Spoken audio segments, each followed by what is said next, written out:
Chapter 25. The Traveling People. Bella walked along placidly under the weak sun, as if the three wolves trotting not far off were only village dogs. But the way she rolled her eyes at them from time to time, showing white all the way around, indicated she felt nothing of the sort. Egwene on the mare's back was just as bad. She watched the wolves constantly from the corner of her eye, and sometimes she twisted in the saddle to look around.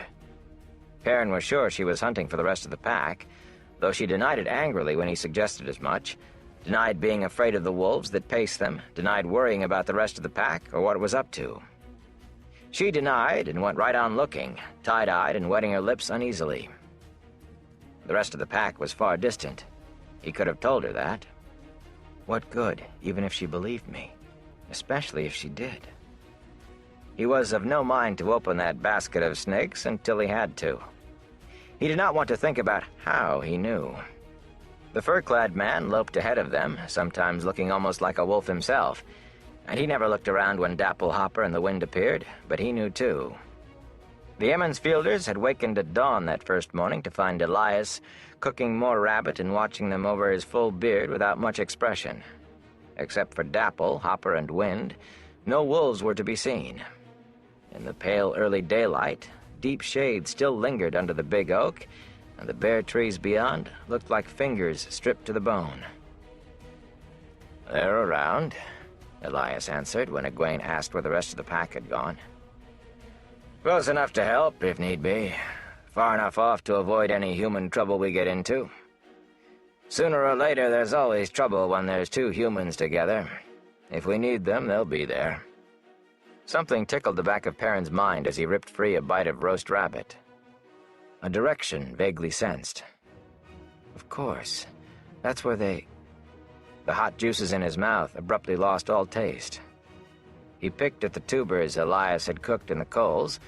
They tasted something like turnips, but his appetite was gone.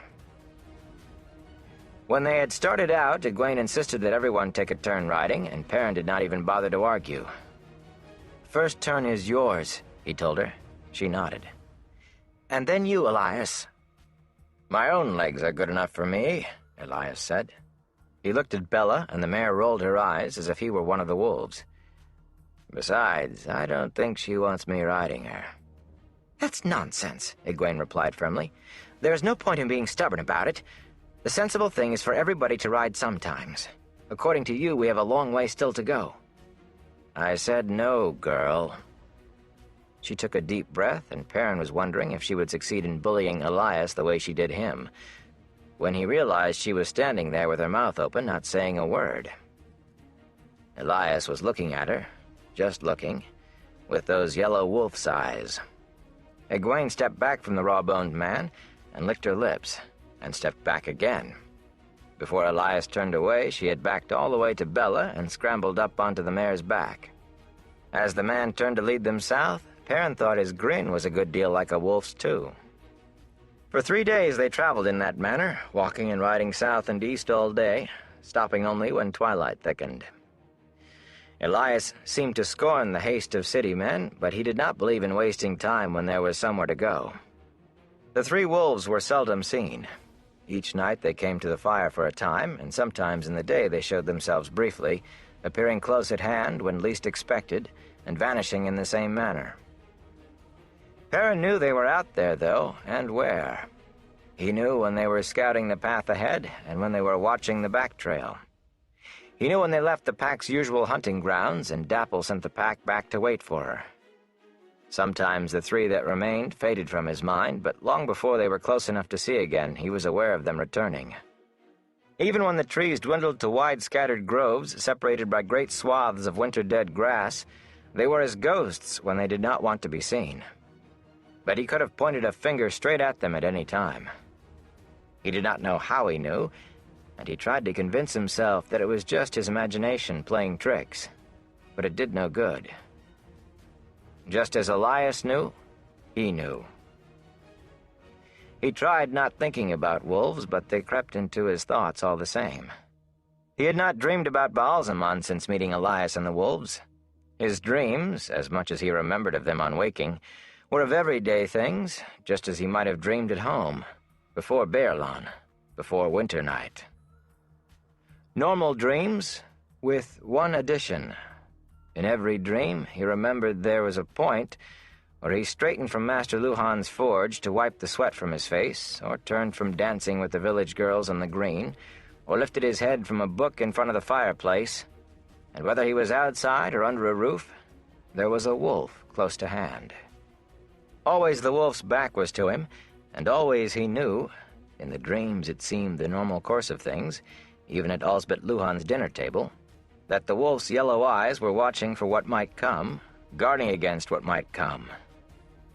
Only when he was awake did the dreams seem strange. 3 days they journeyed, with Dapple, Hopper, and Wind bringing them rabbits and squirrels, and Elias pointing out plants, few of which Perrin recognized as good to eat. Once a rabbit burst out, almost from under Bella's hooves. Before Perrin could get a stone in his sling, Elias skewered it with his long knife at 20 paces.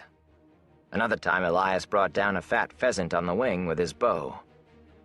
They ate far better than they had when on their own, but Perrin would as soon have gone back on short rations if it had meant different company. He was not sure how Egwene felt, but he would have been willing to go hungry if he could do it without the wolves. 3 days into the afternoon. A stand of trees lay ahead, larger than most they had seen, a good 4 miles across. The sun sat low in the western sky, pushing slanted shadows off to their right, and the wind was picking up. Perrin felt the wolves give over quartering behind them and start forward, not hurrying. They had smelled and seen nothing dangerous. Egwene was taking her turn on Bella. It was time to start looking for a camp for the night, and the big copse would serve the purpose well. As they came close to the trees, 3 mastiffs burst from cover, broad-muzzled dogs as tall as the wolves and even heavier, teeth bared in loud rumbling snarls.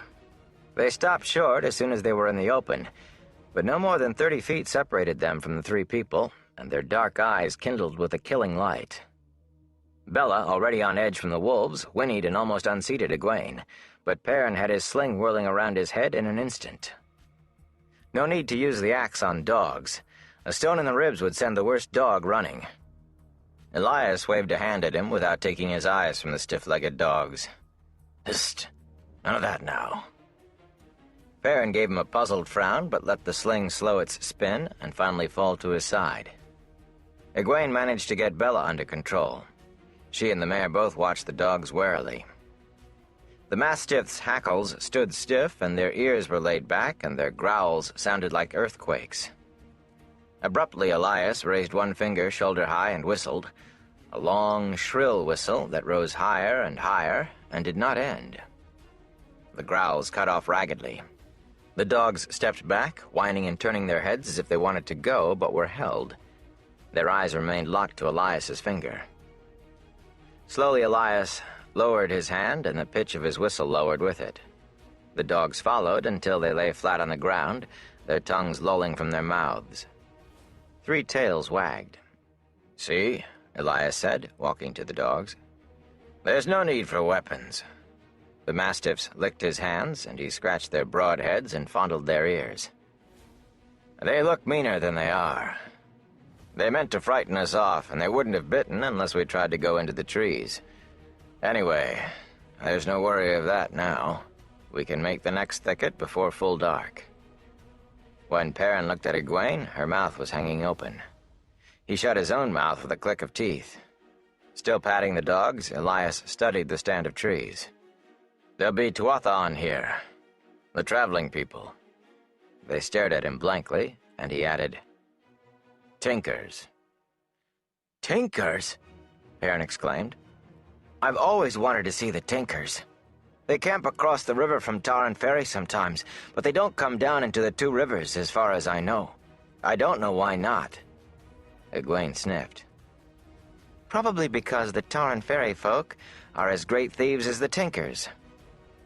They'd no doubt end up stealing each other blind. Master Elias, if there really are Tinkers close by, shouldn't we go on? We don't want Bella stolen, and... well, we do not have much else, but everybody knows Tinkers will steal anything." Including infants? Elias asked dryly. Kidnapped children and all that? He spat, and she blushed. Those stories about babies were told sometimes, but most often by Sen Bui or one of the Coplans or Congers. The other tales everybody knew. The Tinkers make me sick sometimes, but they don't steal any more than most folks. A good bit less than some I know. It will be getting dark soon, Elias, Perrin said. We have to camp somewhere. Why not with them, if they'll have us? Mistress Luhan had a tinker-mended pot that she claimed was better than new. Master Luhan was not too happy about his wife's praise of the tinker work, but Perrin wanted to see how it was done. Yet there was a reluctance about Elias that he did not understand. Is there some reason we shouldn't? Elias shook his head, but the reluctance was still there in the set of his shoulders and the tightness of his mouth. May as well. Just don't pay any mind to what they say. A lot of foolishness. Most times the traveling people do things any which way. But there's times they set a store by formality. So you do what I do. And keep your secrets. No need to tell the world everything. The dogs trailed along beside them, wagging their tails as Elias led the way into the trees. Perrin felt the wolves slow and knew they would not enter. They were not afraid of the dogs. They were contemptuous of dogs, who had given up freedom to sleep by a fire. But people they avoided. Elias walked surely, as if he knew the way, and near the center of the stand the Tinker's wagons appeared, scattered among the oak and ash.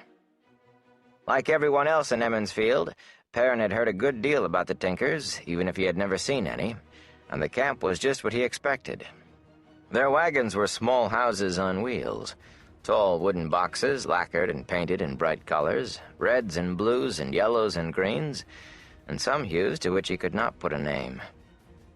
The traveling people were going about work that was disappointingly every day, cooking, sewing, tending children, mending harness, but their clothes were even more colorful than the wagons, and seemingly chosen at random. Sometimes coat and breeches, or dress and shawl, went together in a way that hurt the eyes. They looked like butterflies in a field of wild flowers. 4 or 5 men in different places around the camp played fiddles and flutes, and a few people danced like rainbow-hued hummingbirds. Children and dogs ran playing among the cook fires. The dogs were mastiffs, just like those that had confronted the travelers, but the children tugged at their ears and tails and climbed on their backs, and the massive dogs accepted it all placidly. The three with Elias, tongues hanging out, looked up at the bearded man as if he were their best friend. Perrin shook his head. They were still big enough to reach a man's throat while barely getting their front feet off the ground. Abruptly, the music stopped, and he realized all the Tinkers were looking at him and his companions. Even the children and dogs stood still and watched, warily, as if on the point of flight. For a moment, there was no sound at all. Then a wiry man, gray-haired and short, stepped forward and bowed gravely to Elias. He wore a high-collared, red coat and baggy, bright green trousers tucked into knee boots. "You are welcome to our fires. Do you know the song?" Elias bowed in the same way, both hands pressed to his chest. "Your welcome warms my spirit, Mahdi, as your fires warm the flesh. But I do not know the song." "Then we seek still," the gray-haired man intoned. "As it was, so shall it be, if we but remember, seek, and find." He swept an arm toward the fires with a smile, and his voice took on a cheerful lightness. "The meal is almost ready. Join us, please." As if that had been a signal, the music sprang up again, and the children took up their laughter and ran with the dogs. Everyone in the camp went back to what they had been doing, just as though the newcomers were long-accepted friends. The gray-haired man hesitated, though, and looked at Elias. "Your other friends? They will stay away? They frightened the poor dogs so." "They'll stay away, Rain." Elias's headshake had a touch of scorn. "You should know that by now." The gray-haired man spread his hands as if to say nothing was ever certain. As he turned to lead them into the camp, Egwene dismounted and moved close to Elias. "You two are friends?" A smiling tinker appeared to take Bella. Egwene gave the reins up reluctantly after a wry snort from Elias. "We know each other," the fur-clad man replied curtly. "His name is Mahdi," Perrin said. Elias growled something under his breath. "His name's Rain. Mahdi's his title. Seeker. He's the leader of this band. You can call him Seeker if the other sounds odd. He won't mind." "What was that about a song?" Egwene asked. "That's why they travel," Elias said, "or so they say. They're looking for a song. That's what the Mahdi seeks. They say they lost it during the breaking of the world, and if they can find it again, the paradise of the Age of Legends will return." He ran his eye around the camp and snorted. "They don't even know what the song is. They claim they'll know it when they find it. They don't know how it's supposed to bring paradise either, but they've been looking near to 3,000 years, ever since the breaking. I expect they'll be looking until the wheel stops turning." They reached Rain's fire, then, in the middle of the camp. The Seeker's wagon was yellow, trimmed in red, and the spokes of its tall, red-rimmed wheels alternated red and yellow.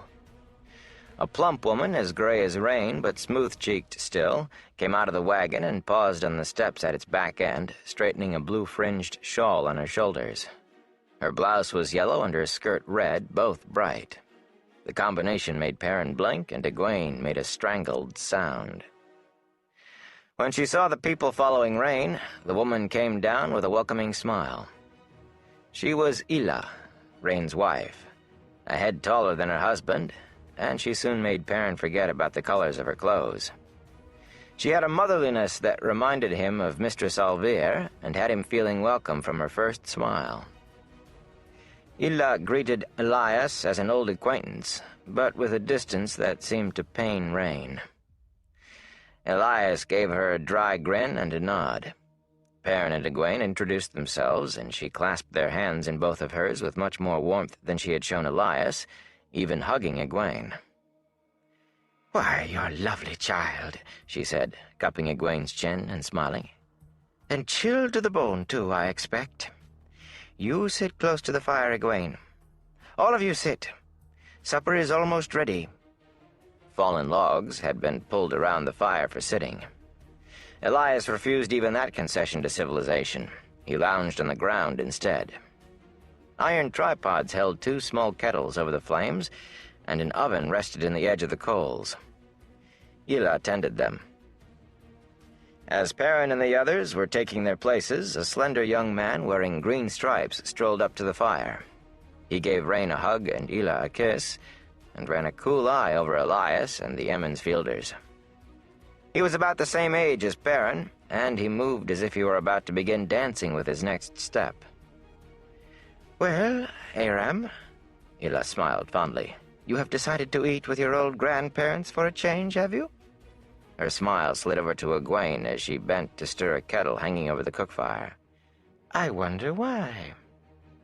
Aram settled to an easy crouch, with his arms crossed on his knees across the fire from Egwene. "I am Aram," he told her in a low, confident voice.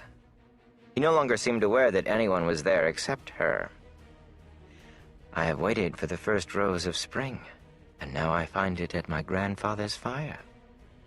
Perrin waited for Egwene to snicker, then saw that she was staring back at Aram. He looked at the young tinker again. Aram had more than his share of good looks, he admitted. After a minute, Perrin knew who the fellow reminded him of. Will Alcine, who had all the girls staring and whispering behind his back whenever he came up from Devon Ride to Emmons Field. Will courted every girl in sight and managed to convince every one of them that he was just being polite to all the others. "Those dogs of yours," Perrin said loudly, and Egwene gave a start, "look as big as bears. I'm surprised you let the children play with them." Aram's smile slipped, but when he looked at Perrin it came back again, even more sure than before. They will not harm you. They make a show to frighten away danger and warn us, but they are trained according to the way of the leaf." "The way of the leaf?" Egwene said. "What is that?" Aram gestured to the trees, his eyes fastened intently on hers. "The leaf does not struggle against the wind that carries it away. The leaf does no harm, and finally falls to nourish new leaves. So it should be with all men and women."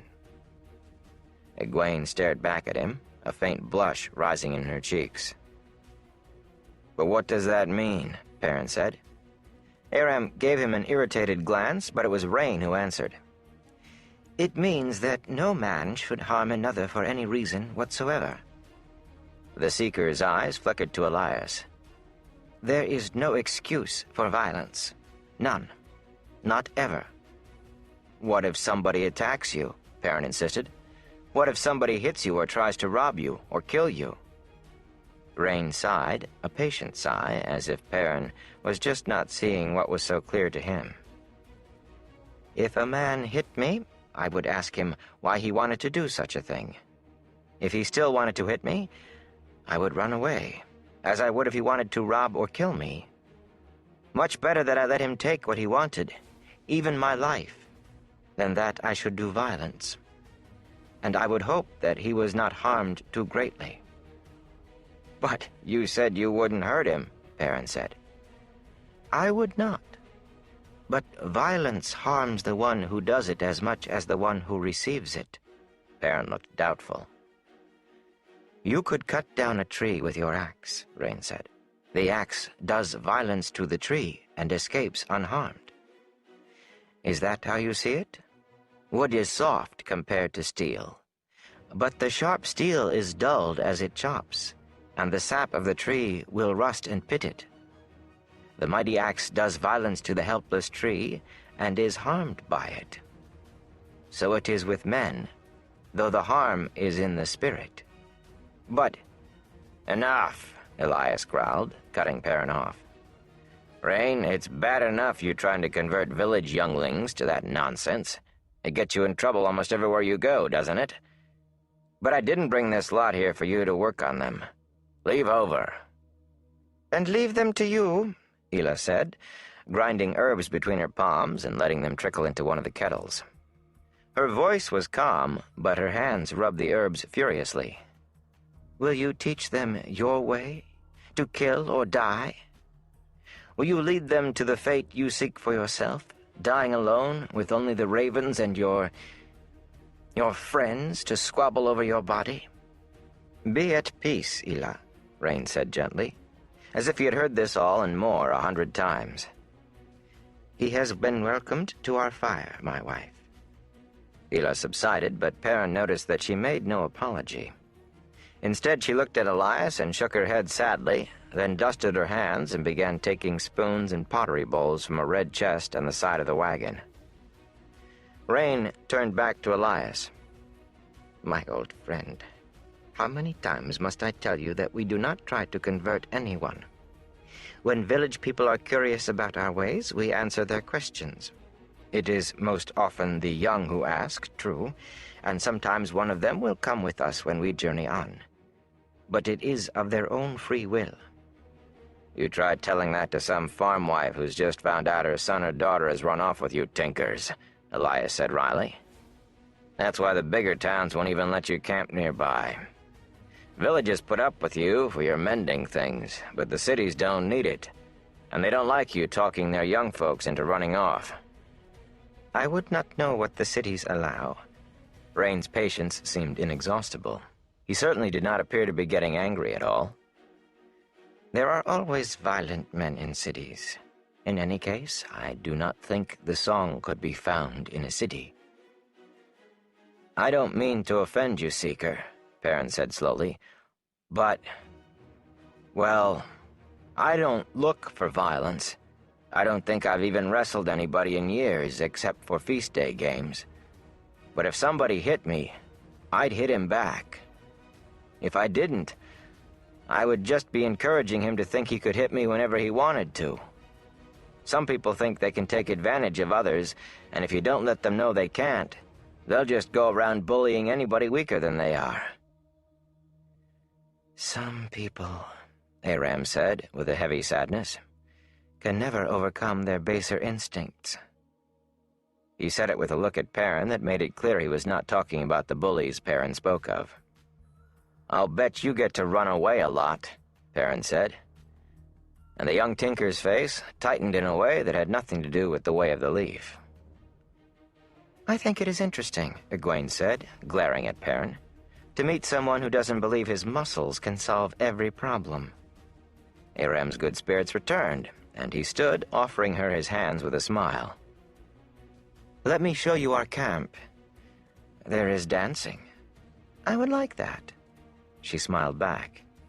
Hila straightened from taking loaves of bread from the small iron oven. "But supper is ready, Aram." "I'll eat with Mother," Aram said over his shoulder, as he drew Egwene away from the wagon by her hand. "We will both eat with Mother." He flashed a triumphant smile at Perrin. Egwene was laughing as they ran.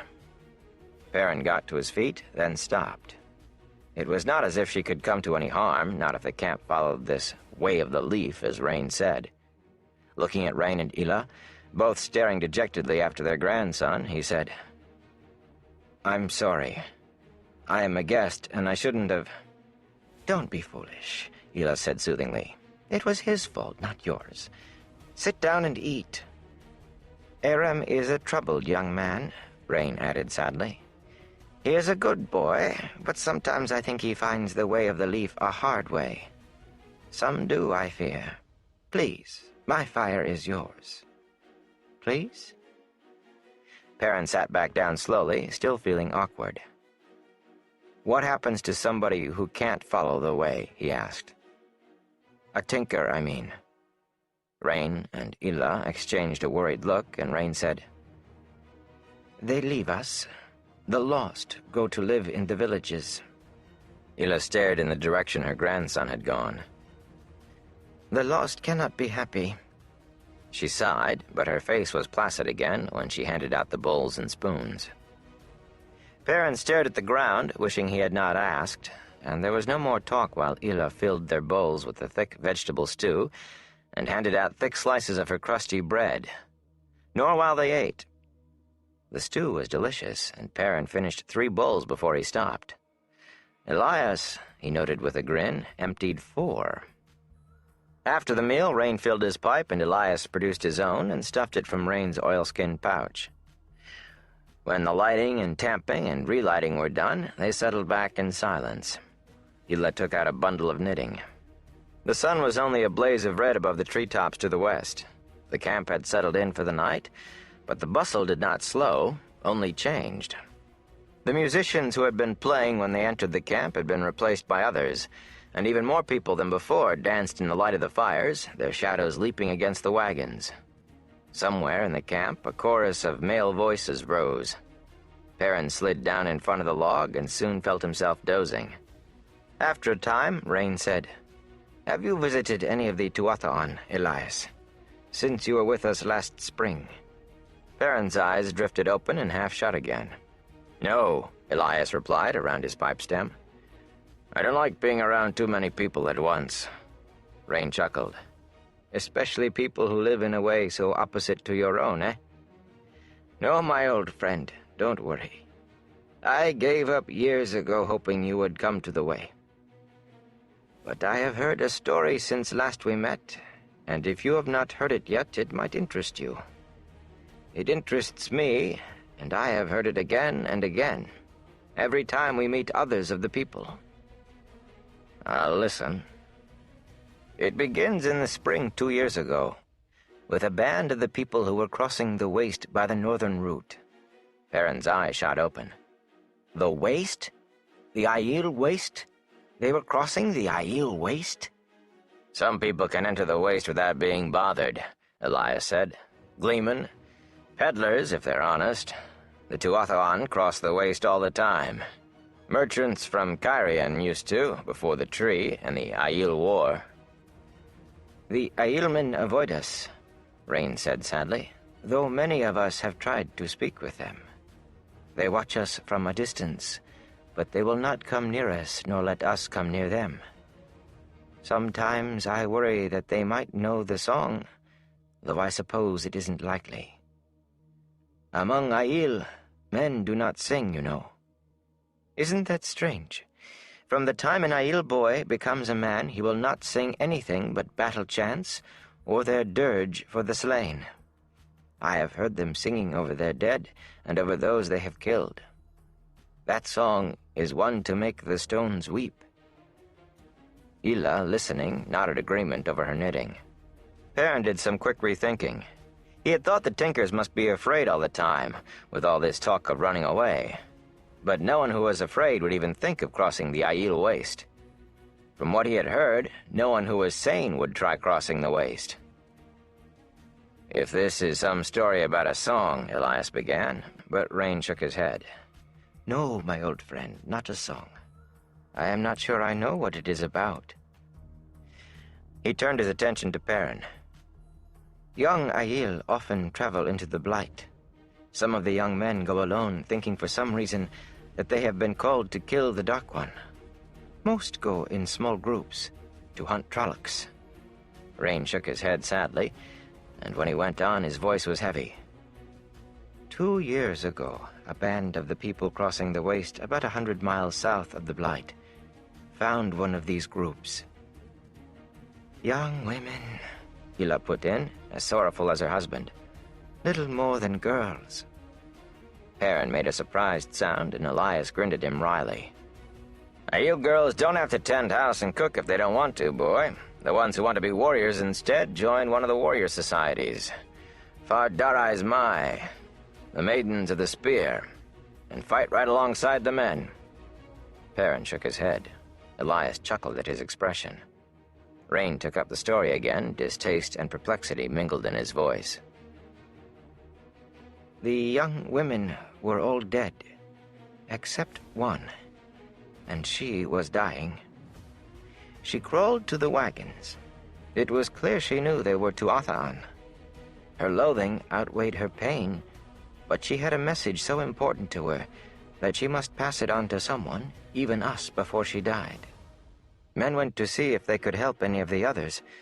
There was a trail of her blood to follow, but all were dead, and so were 3 times their number in Trollocs.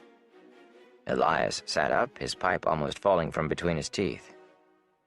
100 miles into the waste? Impossible. Javik Kashar. That's what Trollocs call the waste. The dying ground. They wouldn't go 100 miles into the waste if all the Myrddraal and the Blight were driving them. You know an awful lot about Trollocs, Elias, Perrin said. Go on with your story, Elias told Rain gruffly. From trophies the Aiel carried, it was obvious they were coming back from the Blight. The Trollocs had followed, but by the tracks only a few lived to return after killing the Aiel. As for the girl, she would not let anyone touch her, even to tend her wounds.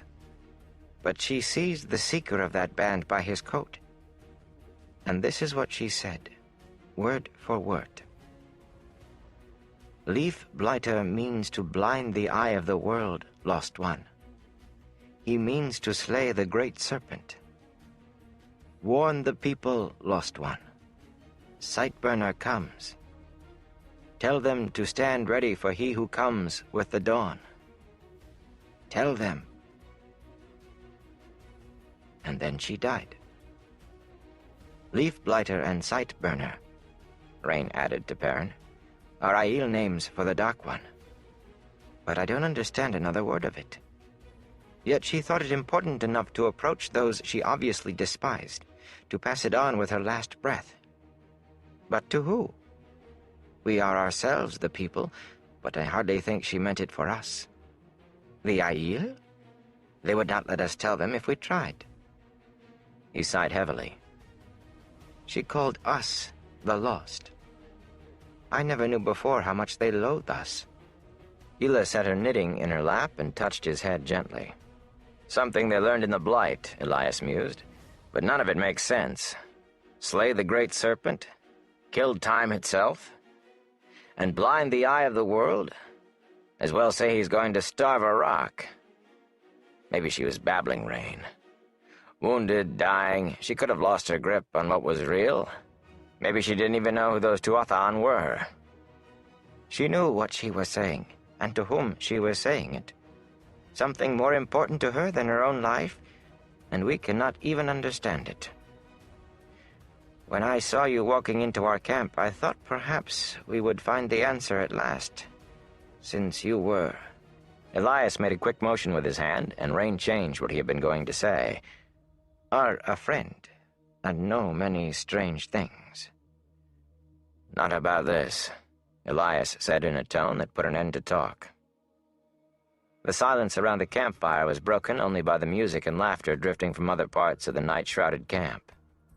Lying with his shoulders propped on one of the logs around the fire, Perrin tried puzzling out the Aiel woman's message, but it made no more sense to him than it had to Rain or Elias. The eye of the world. That had been in his dreams more than once, but he did not want to think about those dreams. Elias now. There was a question there he would like answered. What had Rain been about to say about the bearded man, and why had Elias cut him off?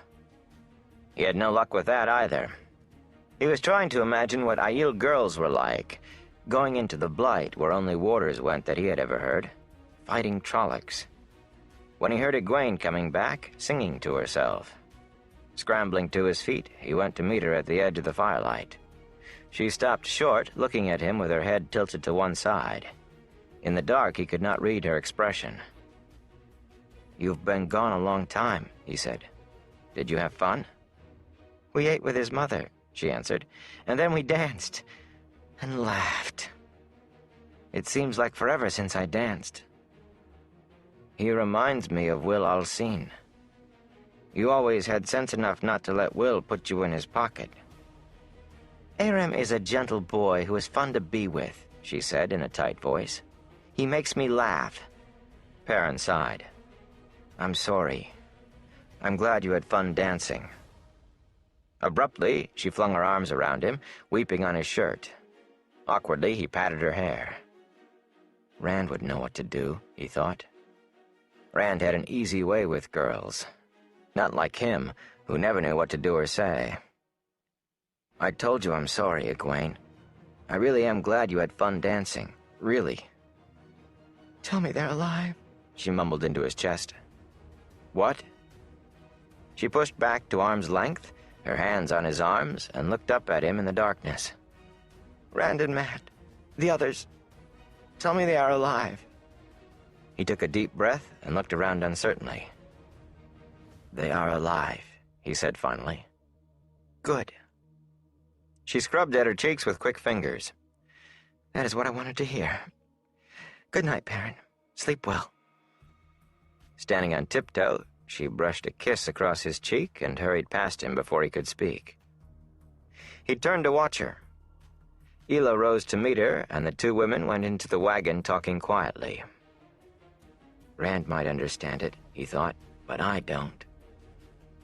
In the distant night, the wolves howled the first thin sliver of the new moon toward the horizon, and he shivered. Tomorrow would be time enough to worry about the wolves again. He was wrong. They were waiting to greet him in his dreams.